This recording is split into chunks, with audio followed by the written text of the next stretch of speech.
നമസ്കാരം, ഞാൻ ബൈജു എന്നാർ. നമ്മുടെ ചാനലിലേക്ക് സ്വാഗതം. ഏറ്റവും പുതിയ ടാറ്റ ഹാരിയർ പെട്രോളാണ് ഇന്ന് എൻ്റെ കൂടെ ഉള്ളത്.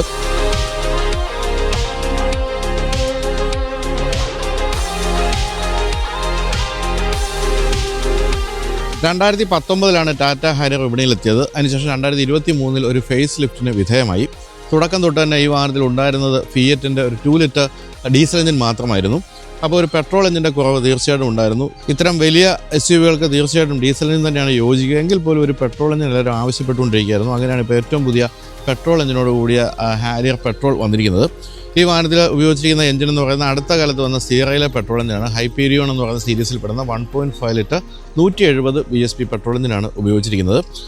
തീർച്ചയായിട്ടും മൈലേജ് ഒരു കൺസേൺ തന്നെയായിരിക്കാം ഇത്തരം വാഹനങ്ങളിൽ. പക്ഷേ ഇന്ത്യ ബുക്ക് ഓഫ് റെക്കോർഡ്സിൽ ഏറ്റവും അധികം മൈലേജുള്ള പെട്രോൾ എഞ്ചിനായിട്ടാണ് ഇത് രേഖപ്പെടുത്തിയിരിക്കുന്നത്. അത് 25.9 km/ലിറ്റർ ആണ് ആ ഒരു സമയത്ത് ഈ വാഹനത്തിന് കിട്ടിയ മൈലേജ്. പക്ഷേ ഒരിക്കലും റിയൽ വേൾഡ് കിട്ടില്ല നമുക്കറിയാമെങ്കിൽ പോലും വേണമെങ്കിൽ അത്രയും മൈലേജ് കിട്ടാവുന്ന ഒരു പെട്രോൾ എഞ്ചിനാണ് ഉപയോഗിച്ചിരിക്കുന്നത്. അതുപോലെ തന്നെ ഇത്രയും വലിയൊരു വാഹനത്തിൽ ഒരു 1.5 ലിറ്റർ പെട്രോൾ എഞ്ചിൻ പറ്റുമോ എന്നുള്ളൊരു ചോദ്യം കൂടിയുണ്ട്. പക്ഷേ ഞാനത് ഓടിച്ചപ്പോൾ എനിക്ക് തോന്നുന്നത് അങ്ങനെ മോശമൊന്നുമല്ല എന്നുള്ള കാര്യമാണ്. കാരണം 170 bhp പവർ ഉണ്ടെന്നുള്ളതുകൊണ്ട് തന്നെ മോശമല്ല ഇതിൻ്റെ ഒരു പവർ എന്നാണ് മനസ്സിലാക്കേണ്ടത്. എന്തായാലും നമ്മൾ ഇതുവരെ കണ്ടുവന്നിരിക്കുന്ന ഹാരിയറിൽ നിന്നും എക്സ്റ്റീരിയറിൽ യാതൊരു വ്യത്യാസവും സംഭവിച്ചിട്ടില്ല. ഇൻറ്റീരിയറിലാണ് കുറച്ചെങ്കിലുമൊക്കെ വ്യത്യാസമുള്ളത്. എന്തായാലും നമുക്കെല്ലാം ഇഷ്ടപ്പെട്ട ഒരു രൂപമാണ് ഈ വാഹനത്തിൻ്റെ എന്നുള്ള കാര്യത്തിൽ സംശയമില്ല. തന്നെയുമല്ല, ഈ വാഹനത്തിൻ്റെ ഒരു സൈഡ് പ്രൊഫൈലിലൊക്കെ നോക്കുമ്പോൾ റേഞ്ച് റോവറിൻ്റെയൊക്കെ വാഹനങ്ങളോട് സാമ്യമുണ്ട്. തന്നെയുമല്ല, ടാറ്റയും റേഞ്ച് റോവറുമായിട്ടുള്ള ആ ഒരു ടൈപ്പിൽ ആദ്യമായിട്ട് ജനിച്ചൊരു വാഹനം കൂടിയാണ്. അതുകൊണ്ട് തന്നെ പ്ലാറ്റ്ഫോം അടക്കമുള്ള കാര്യങ്ങളിലെല്ലാം അവരുടെ ഒരു കൈകടത്തലുണ്ടായിട്ടുണ്ട്. അതുകൊണ്ട് തന്നെ നല്ല ഗംഭീരമായ ഹാൻഡ്ലിംഗ് ഉൾപ്പെടെയുള്ള കാര്യങ്ങളെല്ലാം ഹാരിയറിലുണ്ട്. മറ്റൊരു കാര്യമുള്ളത്, ഹാരിയറിൻ്റെ 7 സീറ്റർ വാഹനമായിട്ടുള്ള സഫാരിയിലും ഇത്രയും കാലം ഉണ്ടായിരുന്നത് ഡീസൽ എഞ്ചിൻ മാത്രമായിരുന്നെങ്കിലും അതിലും ഇനിയിപ്പോൾ പെട്രോൾ എഞ്ചിൻ വരികയാണെന്നുള്ള കാര്യമാണ്. അപ്പോൾ അങ്ങനെയൊക്കെയുള്ള ഹാരിയർ പെട്രോളാണ് നമ്മൾ ഇന്ന് ടെസ്റ്റ് ചെയ്യാൻ പോകുന്നത്. ഈ വാഹനത്തിൻ്റെ കാര്യത്തിൽ ഏറ്റവും പ്രധാനപ്പെട്ട കാര്യം 10 സെക്കൻഡ് മതി 100 km വേഗത എടുക്കാൻ എന്നുള്ള കാര്യമാണ്. അത്രയധികം പവർഫുള്ളായിട്ടുള്ള എഞ്ചിനും അത്രയും അധികം ഗംഭീരമായ ഹാൻഡ്ലിങ്ങും എല്ലാം ഈ ഒരു വാഹനത്തിന് കൊടുത്തിട്ടുണ്ട് എന്നാണ് പറയുന്നത്. അപ്പോൾ വിശദമായിട്ട് നമുക്കൊന്ന് ടാറ്റ ഹാരിയർ പെട്രോൾ ഓടിച്ച് നോക്കാം. അപ്പോൾ എല്ലാവർക്കും ബൈജു എന്നാണ് നമ്മുടെ യൂട്യൂബ് ചാനലിലേക്ക് ഒരിക്കൽ കൂടി സ്വാഗതം.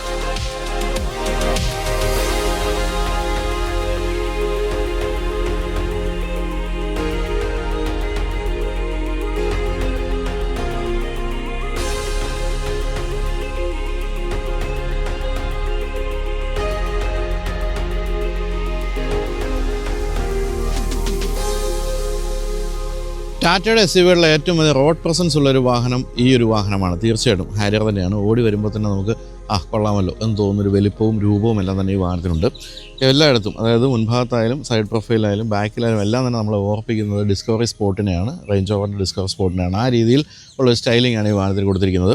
ഇപ്പോൾ ഏറ്റവും പുതിയ സീറ വന്നപ്പോൾ കുറച്ചുകൂടി ഒന്ന് ഒതുങ്ങിയ രൂപമാണ്, അല്ലെങ്കിൽ കുറച്ചുകൂടി സോഫ്റ്റ് ആയിട്ടുള്ള രൂപമാണെങ്കിൽ ഹാരിയറാണ്. ഇങ്ങനെ നടുവ് നിവർന്ന് ഇങ്ങനെ നിൽക്കുന്ന ഒരു രൂപം തീർച്ചയായിട്ടും ഹാരിയറാണുള്ളത്.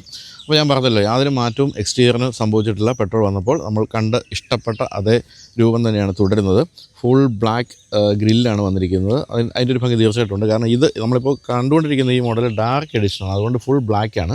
ഫുൾ ബ്ലാക്ക് നമുക്ക് ഇഷ്ടമുള്ള ഒരു സംഭവമായതുകൊണ്ട് തന്നെ എനിക്ക് വളരെ ഇഷ്ടപ്പെട്ടു. ഇതിൻ്റെ ഇൻറ്റീരിയർ ആയാലും എക്സ്റ്റീരിയർ ആയാലും നല്ല രസകരമായിട്ടുണ്ട്. അപ്പോൾ ചെറിയ ചെറിയ എലമെൻസ് ഒക്കെ കൊടുത്ത് ഗ്രില്ലെല്ലാം ഭംഗിയാക്കിയിട്ടുണ്ട്. പിന്നെ ഇവിടെ നെടുനീളത്തിൽ ട്യൂബ് ലൈറ്റ് പോലെ തോന്നിക്കുന്ന ഒരു LED സ്ട്രിപ്പുണ്ട്. ഇൻഡിക്കേറ്ററൊക്കെ അതിൽ ഇൻ്റഗ്രേറ്റ് ചെയ്താണ് കൊടുത്തിരിക്കുന്നത്. അതുപോലെ തന്നെ ടാറ്റയുടെ പതിവ് രീതി അനുസരിച്ച് താഴെയായിട്ടാണ് ഹെഡ് ലാമ്പും അത്തരം കാര്യങ്ങളെല്ലാം. പ്രൊജക്ടർ LED ഹെഡ് ലാമ്പാണ് കൊടുത്തിരിക്കുന്നത്. ഇവിടെ ഒരു എയർ ഇൻടേക്ക് പോലുള്ള കാര്യങ്ങളെല്ലാം കൊടുത്തിട്ടുണ്ട്. ഏറ്റവും കൂടുതൽ മസിൽ പവർ തോന്നിക്കുന്നത് ബോണറ്റിലെ ഈ ലൈനുകളാണ്. അത് ഗംഭീരമായിട്ടുണ്ട്. അതുപോലെ നല്ല ഗ്രൗണ്ട് ക്ലിയറൻസ്, അതുപോലെ തന്നെ വീൽ ബേസ് എല്ലാം ഉള്ളൊരു വാഹനമാണ്. കാഴ്ചയിൽ തന്നെ ഏതൊരു മലയും കയറും എന്ന് തോന്നുന്ന രീതിയിലുള്ള ഗ്രൗണ്ട് ക്ലിയറൻസ് നമുക്ക് മുൻഭാഗത്തു നിന്ന് തന്നെ വ്യക്തമാകും. ഇപ്പോൾ ഇത് ഡാർക്ക് എഡിഷൻ ആയതുകൊണ്ട് തന്നെ ഈ ഒരു ടാറ്റയുടെ ലോഗോ അടക്കമുള്ള എല്ലാം ഒന്ന് ഡിം ആക്കിയിട്ടുണ്ട്. വളരെ ഒട്ടും ഒന്നിനെ എടുത്ത് നിൽക്കാത്ത രീതിയിൽ ആ ബ്ലാക്കിന് ചേരുന്ന രീതിയിലാണ് അതെല്ലാം കൊടുത്തിരിക്കുന്നത്. ഇനി സൈഡ് പ്രൊഫൈലിലേക്ക് വരുമ്പോൾ പ്രധാനമായിട്ടും നമ്മൾ കാണുന്നത് 19 ഇഞ്ച് ടയേഴ്സാണ്. ഇത് ടോപ്പ് എൻഡ് മോഡൽ ആയതുകൊണ്ട് 19 ഇഞ്ചാണ്. അതിന് തൊട്ട് താഴെയുള്ള മോഡലിലൊക്കെ വരുന്നത് 18 ഇഞ്ചാണ്. അത് ഫുൾ ബ്ലാക്ക് നിറമാണ് കൊടുത്തിരിക്കുന്നത്. അലോയ്ക്കൊക്കെ അതിൻ്റെ അകത്ത് കാലിപ്പറൊക്കെ കൊടുത്ത് നല്ല ഭംഗിയായിട്ടുണ്ട്. അത് ഈ ബ്ലാക്കിന് നന്നായിട്ട് ചേരുന്നുമുണ്ട്.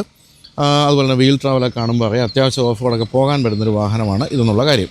ഇവിടെ വരുമ്പോൾ ഇത് ഡാർക്ക് എഡിഷൻ ആയതുകൊണ്ട് തന്നെ ഡാർക്ക് എന്നുള്ള ബാഡ്ജിങ്ങും റെഡിലാണ് കൊടുത്തിരിക്കുന്നത്. അതുപോലെ ഇവിടെയൊക്കെയുള്ള പെർമനൻ്റ് ആയിട്ടുള്ള ബോഡി ലൈനൊക്കെയാണ് ഈ വാഹനത്തിൻ്റെ ആ ഒരു ഗുമ്മ് കൊടുക്കുന്ന കാര്യം എന്ന് പറയുന്നത്. ഇവിടെയും ഹാരിയർ എന്നുള്ളത് റെഡിൽ കൊടുത്തിരിക്കുന്നു, ബ്ലാക്ക് എഡിഷൻ ആയതുകൊണ്ട് തന്നെ.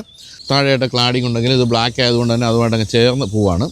സൈഡ് പ്രൊഫൈലിൽ മൊത്തത്തിൽ നോക്കുമ്പോഴാണ് നമുക്ക് കൃത്യമായിട്ടും ഒരു റേഞ്ച് റോവർ ഡിസ്കവറി സ്പോർട്ടിൻ്റെയൊക്കെ രൂപം കിട്ടുന്നത്. കൃത്യമായിട്ടും അതുതന്നെയാണ് ഈ ഒരു ഭാഗത്തേക്കുള്ള ഈ ഒരു ഡിസൈനൊക്കെ കാണുമ്പോൾ അത് തന്നെയാണ് നമ്മളെ ഓർപ്പിക്കുക. എന്തായാലും വിശാലമായ ഗ്ലാസ് ഏരിയയും മേൽഭാഗത്തൊരു ഗ്രാബ് റെയിലും അത്തരം കാര്യങ്ങളെല്ലാം കൊടുത്തിട്ടുണ്ട്. ഡോർ ഹാൻഡിൽ പോലും ബ്ലാക്കിൽ കൊടുത്തിരിക്കുന്നു. ബ്ലാക്ക് ഇഷ്ടമുള്ളവർക്ക് തീർച്ചയായിട്ടും ഹാരിയറിൻ്റെ ഈ ഒരു ഡാർക്ക് എഡിഷനിലേക്ക് തന്നെയാണ് പോകേണ്ടത് എന്നുകൂടി പ്രഖ്യാപിച്ചുകൊണ്ട് നമുക്ക് ഇനി പിൻഭാഗത്തേക്ക് വരാം. പിൻഭാഗം ടാറ്റ ഹാരിയറിൻ്റെ വളരെ മനോഹരമായ പിൻഭാഗമാണ്. അതായത് മനോഹരം എന്ന് വെച്ചാൽ SUV സംബന്ധിച്ചുള്ള മനോഹരം എന്നുള്ള ഒരു വാക്കല്ല ഉപയോഗിക്കേണ്ടത്. വളരെ പ്രൗഢമായൊരു പിൻഭാഗം, ഡിസൈൻ ഒട്ടും പിഴയ്ക്കാത്ത പിൻഭാഗം എന്നാണ് പറയുന്നത്. അതുപോലെ തന്നെ ആ ഒരു വിട്ത് തോന്നിക്കുന്ന രീതിയിലാണ് ഈ ഭാഗത്തേക്കൊക്കെ വരുന്ന എലമെൻസൊക്കെ നല്ല ആ ഒരു വിട്ത് തോന്നിക്കുന്നുണ്ട്. ഇതിലും ഉണ്ട് നീണ്ട LED സ്ട്രിപ്പ്, അതും ഈ ഒരു ഫുൾ ബ്ലാക്കിനകത്ത് നിൽക്കുമ്പോൾ ഈ റെഡ് നല്ല ഭംഗിയായിട്ടുണ്ട്. ഇവിടെയൊക്കെ പിയാനോ ബ്ലാക്ക് ഫിനിഷൊക്കെ കൊടുത്തിരിക്കുന്നു. ഇവിടെയും ഹാരിയർ എന്നുള്ള ബാഡ്ജിങ് റെഡിലാണ് വന്നിരിക്കുന്നത്. അതുപോലെ ഇൻ്റഗ്രേറ്റഡ് സ്പോയിലറും ഒരു ഹൈ മൗണ്ടഡ് സ്റ്റോപ്പ് ലാമ്പ്, അതുപോലെ ഡീഫോഗർ, വൈപ്പർ, അത്തരം കാര്യങ്ങളെല്ലാം തന്നെ കൊടുത്തിട്ടുണ്ട്. ഈ താഴെയായിട്ട് ചെറിയൊരു എലമെൻറ്റ് നല്ല ഭംഗിയായിട്ടുണ്ട്. ആ ഒരു പിയാനോ ബ്ലാക്ക് ഫിനിഷിൽ ആ ഒരു എലമെൻറ്റ് കൊടുത്തിരിക്കുന്നതൊക്കെ ഭംഗിയായിട്ടുണ്ട്. അതുപോലെ തന്നെയാണ് സൈഡ് പ്രൊഫൈൽ നമുക്ക് ഏറ്റവും ഇഷ്ടപ്പെടുന്ന ഒരു കാര്യമാണ് ഇവിടുത്തെ ഒരു കട്ട്. ഈ കട്ടും ഇതിലുള്ള ഈ ഒരു റിഫ്ലക്ടറും അത്തരം കാര്യങ്ങളും ഇവിടെയും ഉണ്ട്. ഒരു എയർ സ്കൂപ്പ് പോലെ ഭാഗം അവിടെയും കൊടുത്തിട്ടുണ്ട്. അപ്പോൾ എന്തായാലും കാഴ്ചയിൽ അതിഗംഭീരം തന്നെയാണ്. ബൂട്ട് സ്പേസ് നോക്കാം, യാതൊരു മാറ്റവും ഇല്ലെങ്കിലും നമുക്ക് തുറന്ന് കാണാം. 445 ലിറ്റർ ബൂട്ട് സ്പേസ് ഇഷ്ടം പോലെയാണ്. നമ്മുടെ ഏറ്റവും പുതിയ സീറോയുമായിട്ട് കമ്പയർ ചെയ്യുമ്പോൾ 25 ലിറ്ററോളം കൂടുതലുണ്ട് ഈ ഒരു വാഹനത്തിന്. കാരണം ഇതിന് അല്പം കൂടി wheel base 2741 millimetre wheel base ഉള്ളതുകൊണ്ട് തന്നെ അല്പം കൂടി വലിയ ബൂട്ടാണ് നിങ്ങൾക്ക് കിട്ടുക.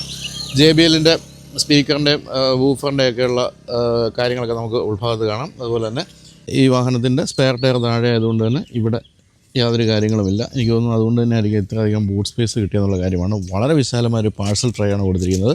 അത്യാവശ്യ സാധനങ്ങളൊക്കെ അതിൽ പോലും സൂക്ഷിക്കാൻ സാധിക്കും. ഇലക്ട്രിക്കലി ക്ലോസ് ചെയ്യാൻ നമുക്ക് ബൂട്ട് ലിഡ് എന്നുള്ളത് മറ്റൊരു കാര്യം.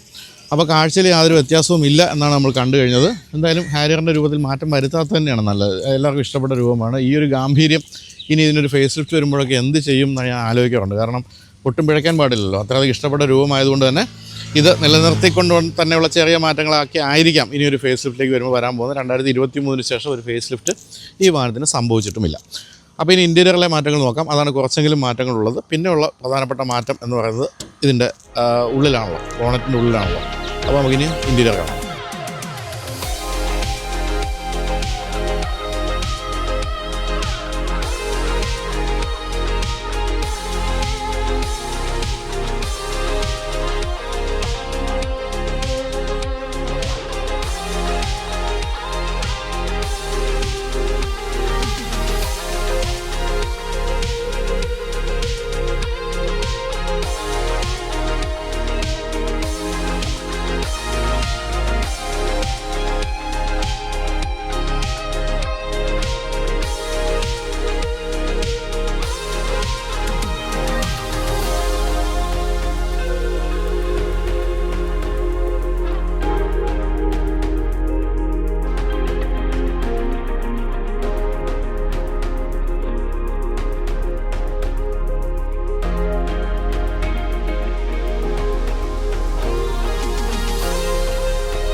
ഞാൻ പറഞ്ഞല്ലോ നമ്മൾ കണ്ടുകൊണ്ടിരിക്കുന്നത് ഡാർക്ക് എഡിഷനാണ്. അതുകൊണ്ട് ഡാർക്ക് എഡിഷനിലെ കളേഴ്സിനൊക്കെ വ്യത്യാസമുണ്ട്. നിങ്ങൾ കാണുന്നില്ല, അതിഗംഭീരമായ റെഡ് സീറ്റാണ് കൊടുത്തിരിക്കുന്നത്. ഫുൾ ബ്ലാക്കിന് നടക്ക് ഇങ്ങനെ റെഡ് നിൽക്കുകയാണ്. പക്ഷേ അല്ലാതെ ഈ ഒരു ഡാർക്ക് എഡിഷൻ അല്ലാത്ത മോഡലുകളിൽ നമ്മൾ ആ ഫേസ് ലിഫ്റ്റിൽ കണ്ട അത് ബീജ് ആൻഡ് ബ്രൗൺ ഇൻറ്റീരിയറാണ്. അത് ഏതാണ് ഇഷ്ടപ്പെടുന്നത് വെച്ചാൽ നിങ്ങൾക്ക് തിരഞ്ഞെടുക്കാം. എന്തായാലും ഈ ഒരു കളറിൻ്റെ അതായത് എക്സ്റ്റീരിയർ കളറിന് ചെയ്യുന്ന രീതിയിലാണ് ഇൻറ്റീരിയർ ഇപ്പോൾ കൊടുത്തിരിക്കുന്നതെന്നാണ് പറയുന്നത്. ഇവിടെയും ഫുൾ ബ്ലാക്കൊക്കെയാണ് നമ്മൾ ഡാഷ്ബോർഡിലൊക്കെ കാണുന്നത്. പക്ഷേ ഇവിടെ ഒരു ടെക്സ്റ്റൈഡ് ആയിട്ടുള്ളൊരു ഭാഗം, ടെക്സ്റ്റൈഡ് അല്ല, അത് ശരിക്കും ഗ്ലോസി ആണെങ്കിൽ പോലും കാഴ്ച ടെക്സ്റ്റൈഡ് ആയിട്ട് വന്നൊരു ഭാഗം ഇവിടെ കൊടുത്തിരിക്കുന്നു. പിന്നെ ഉള്ളത് ഇത്തിരി ഫാൻ കുറയ്ക്കട്ടെ. പിന്നെ ഉള്ളത് ഗ്ലോസി ബ്ലാക്ക് ഫിനിഷുള്ള ഈ ഭാഗം. ഇവിടെ ആംബിയൻ ലൈറ്റിങ് നിങ്ങൾ കാണുന്നുണ്ടാവും, ഒരു പച്ച നിറത്തിൽ. ഇവിടെ റെഡ് സ്റ്റിച്ച് കൊടുത്ത് മനോഹരമാക്കിയിട്ടുള്ള ലെതറാണ്. ഈ ഒരു ഭാഗത്ത് ലെതർ റാപ്ഡാണ് എന്ന് പറയാം. പിന്നെ ഇവിടെയാണ് ഒരു പുതിയ സംഭവം വന്നിരിക്കുന്നത്. ഇത് നമ്മളിപ്പോൾ ഈ മൈജിയിലോ അല്ലെങ്കിൽ അങ്ങനെയൊക്കെയുള്ള ഷോപ്പുകളൊക്കെ പോകുമ്പോൾ അവർ പറഞ്ഞു തരികയല്ലേ, സാംസങ്ങിൻ്റെ ഏറ്റവും പുതിയ OLED വന്നിട്ടുണ്ടെന്നൊക്കെ. അതാണ് സാധനം കൊടുത്തിരിക്കുന്നത്. സാംസങ്ങിൻ്റെ OLED ഒരു 14.53 ഇഞ്ചിൻ്റെ ഗംഭീരമായൊരു സ്ക്രീനാണ് കൊടുത്തിരിക്കുന്നത്. അതിൻ്റെ റെസൊല്യൂഷൻ എന്ന് പറയുന്നത് അമേസിംഗ് ആണ്. ഇപ്പോൾ നമ്മൾ 360 ഡിഗ്രി ക്യാമറയാണ് കണ്ടുകൊണ്ടിരിക്കുന്നത്. നമ്മൾ സാമാന്യം വെയിലത്തൊക്കെ ഷൂട്ട് ചെയ്യുമ്പോൾ പോലും നമുക്ക് കൃത്യമായിട്ട് കാണാൻ പറ്റുന്ന അത്രയും ഷാർപ്പായിട്ടുള്ള ഒരു സ്ക്രീനാണ് അത് കൊടുത്തിരിക്കുന്നതെന്ന് പറയാം. അതിൽ നിന്ന് നമ്മൾ മാറ്റി മറ്റ് ആപ്പിലേക്കൊക്കെ പോകണമെങ്കിൽ എല്ലാ തരത്തിലുള്ള കാര്യങ്ങളും ആമസോൺ അലക്സ അതുപോലെ ആർക്കേഡ് എന്ന് പറയുന്ന ടാറ്റയുടെ ആപ്പ്, ക്ലൈമറ്റ്, ഡോൾബി ഡെമോ, അതായത് ഒരു 10 സ്പീക്കറിൻ്റെ ഒരു JBL മ്യൂസിക് സിസ്റ്റം ഉണ്ട്. അതിൻ്റെ മോഡുകളൊക്കെ അതാ ഇവിടെ കൊടുത്തിട്ടുണ്ട്. പിന്നെ മൂഡ് ലൈറ്റ്, നാവിഗേഷൻ, ഞാൻ അതിനെപ്പറ്റി കൂടുതൽ പറയുന്നില്ല, കാരണം വെച്ചാൽ നിങ്ങൾ കണ്ടിരിക്കുന്ന ഹാരിയറിലെ എല്ലാ കാര്യങ്ങളും തന്നെയാണ് ഇതിൽ വന്നിരിക്കുന്നത്. പിന്നെ പുതുതായിട്ട് ഇപ്പോൾ വന്നിരിക്കുന്നത് ഫ്രണ്ടിലെയും ബാക്കിലെയും ക്യാമറയ്ക്കൊരു വാഷർ വന്നിട്ടുണ്ട്. അത് ഈ ചെളി പിടിച്ച സമയത്തൊക്കെ നമ്മൾ ഓടിച്ചു പോകുമ്പോൾ അത് നമുക്ക് വാഷ് ചെയ്യാനുള്ള സംവിധാനം, അതാണ് ഇപ്പോൾ പ്രധാനമായിട്ടും കൂടുതലായിട്ട് വന്നിരിക്കുന്നത് മറ്റൊരു കാര്യം. അപ്പോൾ അത് കഴിഞ്ഞ് നമ്മൾ താഴേക്ക് വരുമ്പോൾ ഇവിടെ ഫുൾ ബ്ലാക്ക് ഫിനിഷിൽ നമ്മൾ ടച്ച് സെൻസിറ്റീവ് സ്വിച്ചുകളൊക്കെ കാണുന്നുണ്ട്. അതിൻ്റെ അത് ഈവൻ ബാക്കിലെ ബൂട്ട് ഓപ്പണിൻ്റെ സ്വിച്ച് വരെ അതിൽ കൊടുത്തിട്ടുണ്ട്. അത് ചില സമയത്ത് ഇപ്പോൾ ഒന്നും കുഴപ്പമില്ല, കുറച്ച് കഴിയുമ്പോഴത്തേക്ക് ടച്ച് സെൻസിറ്റിവിറ്റി ഇത്തിരി കുറയുമ്പോൾ ഇത്തിരി ഒന്ന് ഞെക്കി പിടിക്കേണ്ടി വരുമെന്നുള്ളൂ. അല്ലെങ്കിൽ ഇതുവരെ കുഴപ്പമൊന്നുമില്ല. ടോഗിൾ സ്വിച്ചുകളാണ് കൊടുത്തിരിക്കുന്നത് ഈ ഒരു ക്ലൈമറ്റ് കൺട്രോളിൻ്റെ കാര്യത്തിൽ. ഇവിടെയൊക്കെ നല്ല ഭംഗിയാണ് കേട്ടോ. ഈ ഒരു റെഡ് സ്റ്റിച്ചിങ് ഒക്കെ ഇവിടെ കൊടുത്തിരിക്കുന്നത്, ഈ ഒരു റെഡ് ഭാഗമൊക്കെ നല്ല ഭംഗിയായിട്ടുണ്ട്. ഇവിടെയാണ് വയർലെസ് ചാർജിങ് പാഡ് കൊടുത്തിരിക്കുന്നത്. പക്ഷേ അതൊരു ഇത്തിരി ട്രിക്കിയാണ്. അവിടെ നമുക്ക് മൊബൈൽ എടുത്ത് വെക്കാൻ പറ്റുന്ന അത്രയും ഒരു ക്രാംഡായുള്ള സ്പേസാണ് കൊടുത്തിരിക്കുന്നത്. കുറച്ചുകൂടി ഒന്ന് വിശാലമാക്കാമായിരുന്നു എന്ന് തോന്നി. ഇവിടെ സി ടൈപ്പും ചാർജേഴ്സും ഒക്കെ കൊടുത്തിരിക്കുന്നു. ഇവിടെ മോഡുകളാണ്, വാഹനത്തിൻ്റെ ഡ്രൈവ് മോഡുകളാണ്. റഫ് മോഡ്, വെറ്റ് മോഡ്, പിന്നെ സിറ്റി മോഡ്, അങ്ങനെയുള്ള മോഡുകളൊക്കെയാണ്. ഇതിനകത്ത് മൊത്തം ഇതാട്ടോ അനൗൺസ്മെൻറ്റുകളുടെ കാര്യത്തിൽ യാതൊരു ക്ഷാമവും. ഈ ഇലക്ഷൻ്റെ കാലത്തെ പോലെ ഇതിനകത്ത് കയറി കഴിഞ്ഞാൽ സീറ്റ് ബെൽറ്റ് ഇട്ടില്ലെങ്കിൽ അതായത് എല്ലാത്തിനും അനൗൺസ്മെൻറ്റ്സാണ് നമ്മളെ കാത്തിരിക്കുന്നത്. ഒരു കാര്യത്തിൽ നല്ല കാര്യം തന്നെയാണ്. ഇവിടെ വീണ്ടും സ്വിച്ചുകൾ കാണാം. ഈ ഒരു സ്വിച്ച് സ്പോർട്ട് മോഡാണ് ഇവിടെ കൊടുത്തിരിക്കുന്നത്. ഇത് ഹിൽ ഡിസെൻറ്റ് കൺട്രോളിൻ്റെ മോഡാണ് ഇവിടെ കാണുന്നത്. അത് പക്ഷേ പറഞ്ഞില്ല, അതും സിറ്റി ഡ്രൈവ് മോഡായിട്ടാണ് ഇപ്പോൾ പറഞ്ഞത്. ആ ഒരു ചെറിയ സോഫ്റ്റ്വെയർ ഇഷ്യൂ അവിടെ നമ്മൾ കണ്ടു. ഇതാണ് ഇതിൻ്റെ ഒരു 6 സ്പീഡ് ഓട്ടോമാറ്റിക് ഗിയർ ബോക്സിൻ്റെ ഗിയർ ലിവർ. അതിൻ്റെ താഴെയായിട്ട് ഓട്ടോ ഹോൾഡും അതുപോലെ തന്നെ ഇലക്ട്രോണിക് പാർക്കിംഗ് ബ്രേക്കും കൊടുത്തിരിക്കുന്നു.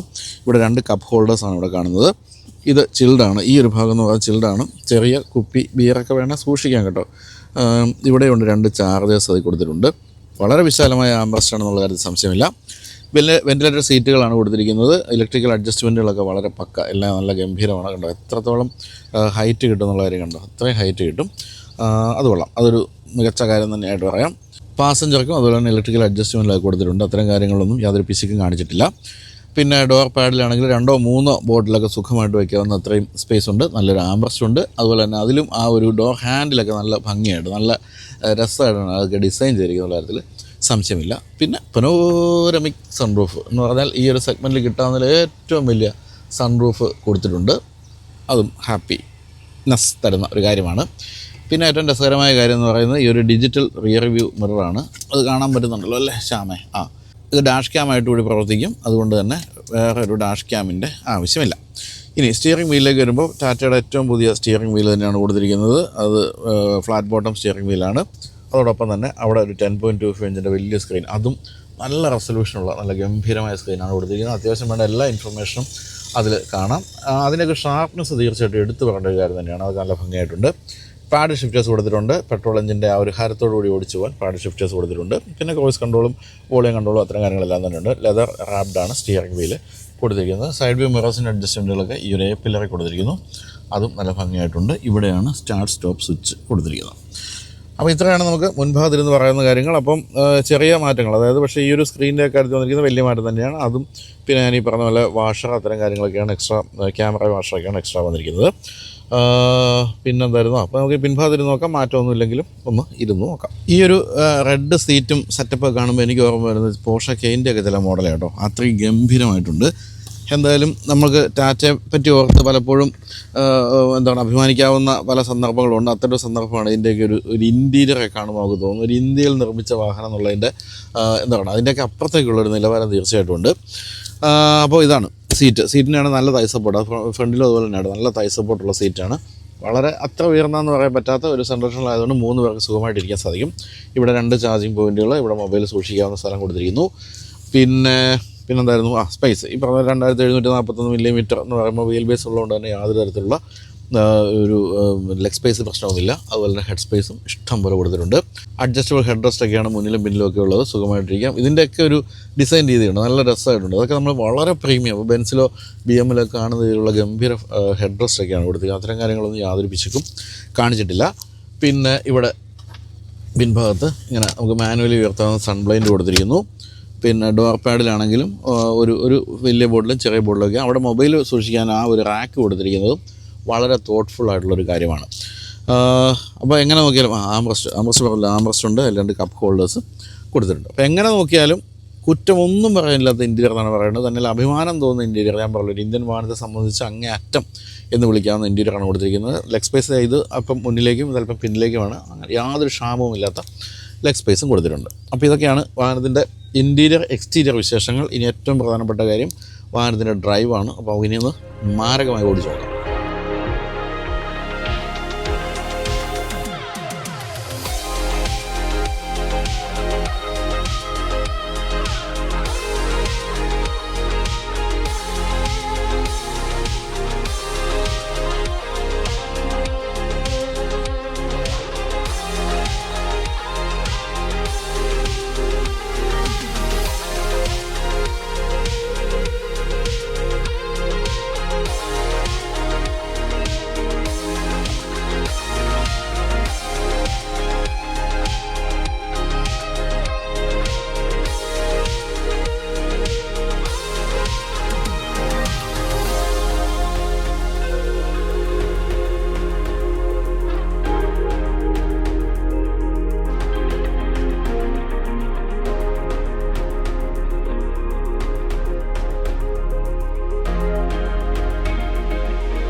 ടാറ്റ ഹാരിയർ ഓടിക്കുമ്പോൾ ഞാൻ നേരത്തെ പലതവണ പറഞ്ഞതുപോലെ നമ്മളെ ഓർപ്പിക്കുന്നത് ആ ഒരു എന്താ പറയുക റേഞ്ച് റോവറിൻ്റെ DNA ആണ്.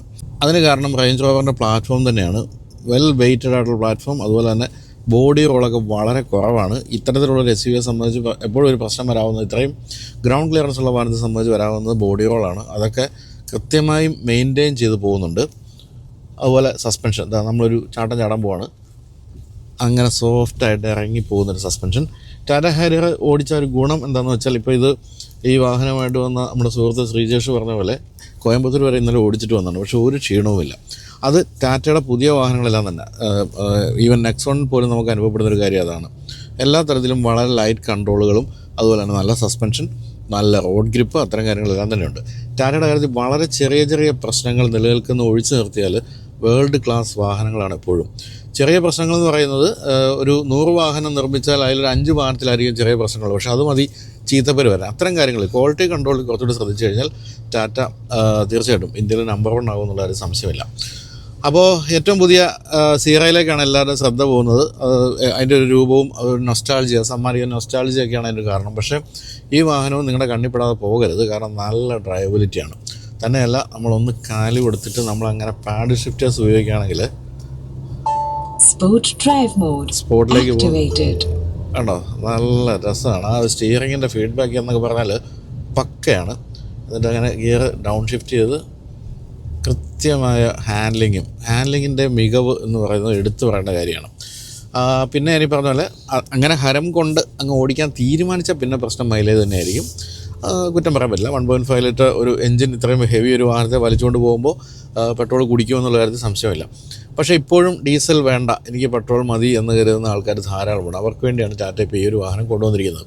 തന്നെയുമല്ല, നമ്മൾ തദ്ദേശീയമായി വികസിപ്പിച്ചെടുത്ത പെട്രോൾ എഞ്ചിനാണെന്നുള്ള കാര്യവും എടുത്തു പറയണം. ഡീസൽ ഹാരിയറിലുള്ളത് ഫിയറ്റിൻ്റെ മൾട്ടിജെറ്റ് 2 ലിറ്റർ മൾട്ടിജെറ്റ് എഞ്ചിനാണെങ്കിൽ ഞാൻ പറയില്ല, അനൗൺസ്മെൻറ്റിൻ്റെ കളിയാണ് ഇതിൻ്റെ അകത്ത് ഇരുന്ന് കഴിഞ്ഞാൽ. അപ്പം അത് ഫിയറ്റിൻ്റെ ഇറ്റാലിയൻ എഞ്ചിനാണെങ്കിൽ ഇത് പക്ഷേ പൂർണ്ണമായും ഇന്ത്യൻ എഞ്ചിനാണെന്നുള്ളത് നമുക്ക് അഭിമാനിക്കാവുന്നൊരു കാര്യമാണ്. പിന്നെ എടുത്തു പറയേണ്ട കാര്യം എന്ന് പറയുന്നത് ഇതിൻ്റെ സീറ്റ് ഹൈറ്റ് എന്ന് പറയുന്നത് ഇത്രയും അധികം ഹൈറ്റിൽ ഉയർത്താവുന്ന, ഇലക്ട്രിക്കലി ഉയർത്താവുന്ന മറ്റൊരു വാഹനം ഞാൻ അടുത്ത കാലത്ത് നിന്ന് കണ്ടിട്ടില്ല. ഇതങ്ങ് ഉയർന്നങ്ങ് പോവുകയാണ്. നമ്മൾ നല്ല ഹൈറ്റിലേക്ക് ഇരുന്ന് പോകുന്നു, വിസിബിലിറ്റി അപാരമാണ്. അത്തരം കാര്യങ്ങളൊന്നും യാതൊരു പരാതിയും പറയാനില്ല. പിന്നെ വാഹനത്തിൻ്റെ വെയിറ്റ് 5 സ്റ്റാർ റേറ്റിംഗ് കിട്ടുകയാണല്ലോ. ടാറ്റ സ്റ്റീൽ ഉള്ളതുകൊണ്ട് തന്നെ സ്റ്റീലിന് യാതൊരു പഞ്ഞമില്ലാത്തതുകൊണ്ട് സ്റ്റീൽ ഇടിച്ച് കയറ്റി വെച്ചിരിക്കുകയെന്ന് ഞാൻ പറയില്ല, അത് കൃത്യമായിട്ട് നമുക്ക് അനുഭവിക്കാൻ സാധിക്കും. അപ്പോൾ അങ്ങനെ എല്ലാ തരത്തിലും അത്തരം കാര്യങ്ങളെല്ലാം നമ്പർ 1 എന്ന് തന്നെ വിളിക്കാവുന്ന ഒരു രീതിയാണ് ഹാരിയറിനുള്ളത്. അപ്പോൾ എഞ്ചിനിലേക്ക് പോകുന്നതിന് മുമ്പ് നമുക്ക് സേഫ്റ്റിയിലേക്ക് പോകുകയാണെങ്കിൽ 6 എയർ ബാഗുകൾ, ABS, EBD, ESP, ഈ പറഞ്ഞ കാര്യങ്ങളെല്ലാം ബേസ് വേരിയൻ്റ് ഉണ്ട് എന്നുള്ള മറ്റൊരു കാര്യം. പിന്നെ അഡ്വഞ്ചർ എക്സ്പ്രസ് എന്ന് പറയുന്ന ആ ഒരു വേരിയൻ്റ് തൊട്ടാണ് അഡാസിൻ്റെ ഫീച്ചേഴ്സ് വരുന്നത്. പക്ഷേ അതിൽ ഫുൾ അഡാസ് ഫീച്ചേഴ്സ് ഇല്ല. അതിൽ അഡാപ്റ്റീവ് ക്രൂയിസ് കൺട്രോളും ഡിസ്ക് ബ്രേക്കൊക്കെയാണ് വരുന്നത്. ഫിയർലെസ് എക്സ്പ്രസ് എന്ന് പറയുന്ന ആ ഒരു വേരിയൻറ്റോട്ട് ലെവൽ 2 അഡാസും 7 എയർ ബാഗുകളും വരുന്നുണ്ട്. അപ്പോൾ ഇനി എഞ്ചിൻ 1.5 ലിറ്റർ ടർബോ പെട്രോൾ എഞ്ചിനാണ്. സിയറയിലാണ് ആദ്യമായിട്ട് ഇത് പ്രത്യക്ഷപ്പെട്ടത്. അതിനുശേഷം പക്ഷേ ഈ ഒരു വാഹനത്തിന് അല്പം കൂടി വെയിറ്റ് ഉണ്ട് സിയറകൾ, അതുകൊണ്ട് തന്നെ അതൊന്നുകൂടെ ട്യൂൺ ചെയ്തിട്ടുണ്ട്. 170 BSP ആണ് മാക്സിമം പവർ, 5000 RPMലാണ് മാക്സിമം പവർ കിട്ടുന്നത്, 280 ന്യൂട്ടൺ മീറ്റർ ടോർക്ക്, 1750 to 3500 RPMലാണ് കിട്ടുന്നത്. എന്ന് പറയുമ്പോൾ സിയറയായിട്ട് കമ്പയർ ചെയ്യുമ്പോൾ 10 BSP പവർ കൂടുതലുണ്ട്, 25 ന്യൂട്ടൺ മീറ്റർ ടോർക്കും കൂടുതലുണ്ട്. അപ്പോൾ ആ ഒരു വെയിറ്റിന് പറ്റുന്ന രീതിയിലേക്ക് അതെല്ലാം ഒന്ന് അപ്ഗ്രേഡ് ചെയ്തിട്ടുണ്ട്. അതുപോലെ തന്നെ 1000 RPM തന്നെ 160 ന്യൂട്ടൺ മീറ്റർ ടോർക്ക് ജനറേറ്റ് ചെയ്യുന്നുണ്ടെന്നുള്ളത് ഈ ഒരു വാഹനത്തിൻ്റെ വെയിറ്റ് അനുസരിച്ച് അതും ഗംഭീരമായിട്ട് ട്യൂൺ ചെയ്ത് വെച്ചിട്ടുണ്ട്. എന്തായാലും ഒട്ടും തന്നെ ഒരു പെർഫോമൻസ് ലാക്കൊന്നും നമുക്ക് തോന്നുന്നേ ഇല്ല. വളരെ നല്ല ഒരു ആക്സിലറേഷൻ തുടക്കത്തിൽ നമുക്ക് കിട്ടുന്നുണ്ട്. വളരെ സ്ട്രോങ് ആയിട്ടുള്ളൊരു ബോട്ടം എൻഡ് പവർ നമുക്ക് കിട്ടുന്നുണ്ട്. എന്നാൽ മിഡ് റേഞ്ചിലേക്ക് എത്തുമ്പോൾ ആ ഒരു പവർ അല്പം കുറയുന്നുണ്ടെങ്കിലും വീണ്ടും വളരെ എഫേർട്ട്ലെസ് ആയിട്ട് ഇത് കയറി പോകുന്നുമുണ്ട്. ടർബോ ലാഗ് എന്ന് പറയുന്ന കാര്യമായിട്ടൊന്നും നമ്മൾ അനുഭവിക്കുന്നതേ ഇല്ല. 10 സെക്കൻഡ് കൊണ്ടാണ് 100 കിലോമീറ്റർ വേഗത എടുക്കുന്നത് ഞാൻ പറഞ്ഞല്ലോ. അതും ഈ ഒരു വലിപ്പം വെച്ച് നോക്കുമ്പോൾ അതൊരു സംഭവം തന്നെയാണ്. പിന്നെ എല്ലാ ഡ്രൈവ് മോഡുകളും വളരെ പക്കയാണ്. അതായത് വെറുതെയുള്ള ഡ്രൈവ് മോഡുകളല്ല, ഓരോ ഡ്രൈവ് മോഡും വളരെ കൃത്യമായിട്ട് നമുക്ക് ആസ്വദിച്ച് ഓടിക്കാൻ പറ്റുന്ന രീതിയിൽ നമുക്ക് തന്നിട്ടുണ്ട്. അതുപോലെ തന്നെ ടെറൈൻ മോഡുകളുണ്ട്, 3 ടെറൈൻ മോഡുണ്ട്. അതുകൊണ്ട് തന്നെ നമുക്ക് വേണമെങ്കിൽ ചെറിയൊരു ഓഫ് റോഡിനൊക്കെ പോകാനും സാധിക്കും. 6 സ്പീഡ് മാനുവലും അതുപോലെ തന്നെ 6 സ്പീഡ് ടോർക്ക് കൺവെർട്ടർ ഓട്ടോമാറ്റിക്കുമാണ് കൊടുത്തിരിക്കുന്നത്. ഈ ഒരു ഓട്ടോമാറ്റിക് എന്ന് പറയുന്നത് ടൊയോട്ടയുടെ ഐസിൻ എന്ന് പറയുന്ന കമ്പനി നിർമ്മിച്ച് കൊടുത്തിരിക്കുന്നതാണ്. ഓട്ടോമാറ്റിക്കിൻ്റെ റേഷ്യോസ് എല്ലാം എഞ്ചിനുമായിട്ട് കൃത്യമായിട്ട് ചേർന്ന് നിൽക്കുന്ന രീതിയിലാണ് കൊടുത്തിരിക്കുന്നത്. മറ്റൊരു രസകരമായ കാര്യം, സാധാരണ ഡീസൽ എഞ്ചിനുകൾക്ക് വെയിറ്റ് കൂടുതലായതുകൊണ്ട് ഡീസൽ എഞ്ചിൻ വാഹനങ്ങൾക്കും വെയിറ്റ് കൂടുതലാണ്. പക്ഷേ ഈ വാഹനത്തെ സംബന്ധിച്ച് നോക്കുകയാണെങ്കിൽ പെട്രോൾ എഞ്ചിനായിട്ട് പോലും ഡീസൽ ഹാരിയറിനേക്കാൾ 80 കിലോഗ്രാം ഭാരം കൂടുതലുണ്ട്. ആ ഒരു ഭാരക്കൂടുതൽ നമുക്കൊരു റോഡ് ഗ്രിപ്പായിട്ട് കിട്ടുന്നുണ്ടെന്നാണ് എനിക്ക് തോന്നിയത്. മറ്റൊരു കാര്യമുള്ളത് 235 സെക്ഷൻ ടയേഴ്സാണ്, അതുകൊണ്ട് തന്നെ റോഡ് ഗ്രിപ്പ് അപാരമാണ്. അപ്പം ഡ്രൈവബിലിറ്റി നോക്കുകയാണെങ്കിൽ ഡീസൽ ഹാരിയർ നിങ്ങൾ ഓടിച്ചിട്ടുണ്ടെങ്കിൽ അതിനേക്കാൾ ഒരുപടി മുകളിലാണ് പെർഫോമൻസിൻ്റെ കാര്യത്തിൽ നിൽക്കുന്നതെങ്കിലും ഏതാണ്ട് ആ ഒരു ഡ്രൈവിംഗ് രീതികളാണ് നമുക്ക് ഈ ഒരു ഹാരിയറിലും കാണാൻ സാധിക്കുന്നത്. അപ്പോൾ എന്തായാലും പെട്രോൾ വാഹനമാണ്, ടർബോ പെട്രോളാണ്, ഒരല്പം ടർബോ ലാഗ് ഉണ്ടാകുമെന്നൊന്നും വിചാരിക്കേണ്ട. ഇപ്പോൾ നിങ്ങൾക്കത് മനസ്സിലാവും. ഞാനിപ്പോൾ നന്നായിട്ടൊന്ന് കാല് കൊടുത്തു, ഒരു തരി ലാഗില്ല കയറി പോകുന്നു. അടുത്ത ഷിഫ്റ്റിലാണ് വളരെ ചെറുതായിട്ട് ഒരു ഫ്രാക്ഷൻ ഓഫ് എ സെക്കൻഡിൽ ചെറിയൊരു ലാഗ് വേണമെങ്കിൽ ഗിയർ ഷിഫ്റ്റ് തോന്നാവുന്നത്. പക്ഷേ അതൊക്കെ നമുക്ക് വളരെ നോമിനലാണ്, നമുക്ക് ഒരു ബുദ്ധിമുട്ടുണ്ടാക്കുന്ന രീതിയിലുള്ള സംഭവങ്ങളേ അല്ല. അപ്പോൾ എന്തായാലും ഒരു പെട്രോൾ SUV കൃത്യമായും എങ്ങനെ നിർമ്മിക്കാമെന്ന് കാണിച്ചു തന്നിരിക്കുകയാണ് ടാറ്റ. ആ കാര്യത്തിൽ ടാറ്റയ്ക്ക് നമ്മൾ അഭിനന്ദനം കൊടുത്തേ പറ്റും.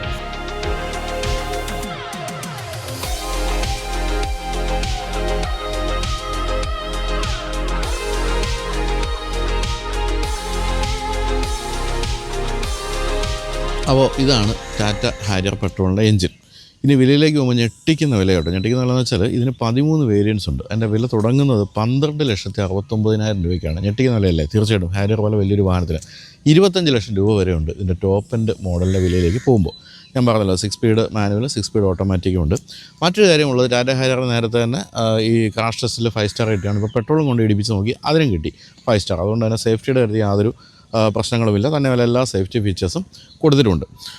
അപ്പോൾ പെട്രോൾ എഞ്ചിനുള്ള ചിലർക്ക് ഹരമാണല്ലോ ഇപ്പോഴും പെട്രോൾ എഞ്ചിനുള്ള വാഹനങ്ങളെന്ന് പറയുന്നത്. അപ്പോൾ അങ്ങനെ വരുമ്പോൾ നിങ്ങൾ തീർച്ചയായിട്ടും ഈ ഒരു വാഹനത്തിലേക്ക് പോകാൻ നിർബന്ധനാകും. കാരണം വെച്ചാൽ നല്ല ഗംഭീരമായ പെട്രോൾ എഞ്ചിനാണ്, നല്ല റെസ്പോൺസീവാണ്. തന്നെയല്ല ഇതിന് ആ ഒരു ടർബോ പെട്രോളിൻ്റെ ആ ഒരു മൂളലൊക്കെ ഉണ്ടല്ലോ, അതൊക്കെ ഭയങ്കര ഹരം കൊള്ളിക്കുന്നൊരു മൂളലുണ്ട്. എങ്കിലും ചവിട്ടി പിടിച്ച മൈലേജ് താഴോട്ട് പോകുന്നുള്ള ഒരു സംശയമില്ല. എനിക്ക് തോന്നുന്നൊരു 13 കിലോമീറ്റർ വരെയൊക്കെയാണ് മൈലേജ് കിട്ടാനുള്ള സാധ്യത. റെക്കോർഡൊക്കെ 25 അതിന് മുകളിലാണെങ്കിലും 13 വരെയൊക്കെയുള്ള മൈലേജ് ആയിരിക്കും കിട്ടാനുള്ള സാധ്യത. കാരണം നല്ല വെയിറ്റുള്ള വാഹനമാണ്, വലിയൊരു വാഹനവുമാണല്ലോ. അപ്പോൾ എന്തായാലും ആ ഒരു വലിയ കുറവ് നികന്നിരിക്കുകയാണ്. ഡീസൽ എഞ്ചിൻ മാത്രമേ ഉള്ളൂ എന്നുള്ളൊരു കുറവ്. അപ്പോൾ ടാറ്റ പ്രാദേശികമായിട്ട് നിർമ്മിച്ചെടുത്ത ഒരു ഗംഭീര എഞ്ചിൻ തന്നെയാണ് ഈ ഒരു ഹൈപ്പീരിയോൺ സീരീസിൽ പെടുന്ന എഞ്ചിൻ. അതുകൊണ്ട് തന്നെ അതിന് മറ്റ് പ്രശ്നങ്ങളൊന്നും വരാനുള്ള സാധ്യതയുമില്ല. ഇത് തുറന്നു വെച്ചാലേ പറഞ്ഞുകൊണ്ടിരുന്നത്, അതെല്ലാം അടച്ചിട്ട് ബാക്കി പറയാം.